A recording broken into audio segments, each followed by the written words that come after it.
শুনেন শুনেন শুনেন, আপনার ভিডিওটা স্কিপ করেন না। তো আমি পড়েছি মহা মুশকিলে, আপনারাই আমাকে বলে দিন আমি এই মুশকিল থেকে কিভাবে পরিত্রাণ পাবো। তো আমার বহুত ভাই বোন রয়েছে, অনেক ভাই বোন রয়েছে, তারা আমাকে এখন ঈদের সময় তারা আমাকে বলছে ঈদ সালামি দিতে হবে। আরে আমি তো ছোট, আমি কেমনে ওদেরকে ঈদ সালামি দিব? তারপরে কানের কাছে বারবার বলতেছে ঈদ সালামি দাও, ঈদ সালামি দাও, ঈদ সালামি দাও। আমি আর কি করব?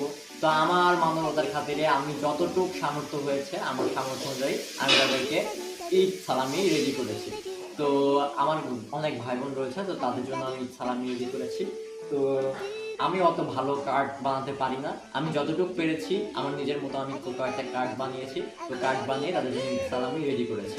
তো এই যে একদম সিম্পলের মধ্যে ভাই বোনের জন্য এরকম হচ্ছে আমি ঈদের কার্ড বানিয়েছি, এর মধ্যে তাদের ঈদ সালামিটা আমি রেডি করে রেখেছি। তো ঈদের দিন আমি সবাইকে একটা একটা করে ঈদ সালামি দিই। তো আপনারা এরকম মুশকিলে কারা পড়েছেন আমাকে জানাবেন, কারণ যেই বয়সে আমি ঈদ সালামি পাওয়ার কথা সেই বয়সে আমার হচ্ছে ঈদ সালামি দিতে হয়। তো এমন একটা বয়স যে বয়সে কারোর কাছে আমি ঈদ সালামি চাইতেও পারি না, আবার আমি দিতেও পারি না। এখন আমি একটা কি বলবো, মাঝখানে নৌকার, দুই নৌকার মাঝখানে আমার পা দেয়া এরকম অবস্থা। তো ভিডিওটি ভালো লাগলে অবশ্যই শেয়ার করবেন। আপনারা যদি কেউ এরকম সিচুয়েশনে পড়েছেন তারা অবশ্যই কমেন্টে জানিয়ে দিবেন আর ভিডিওটি শেয়ার করবেন। ধন্যবাদ সবাইকে।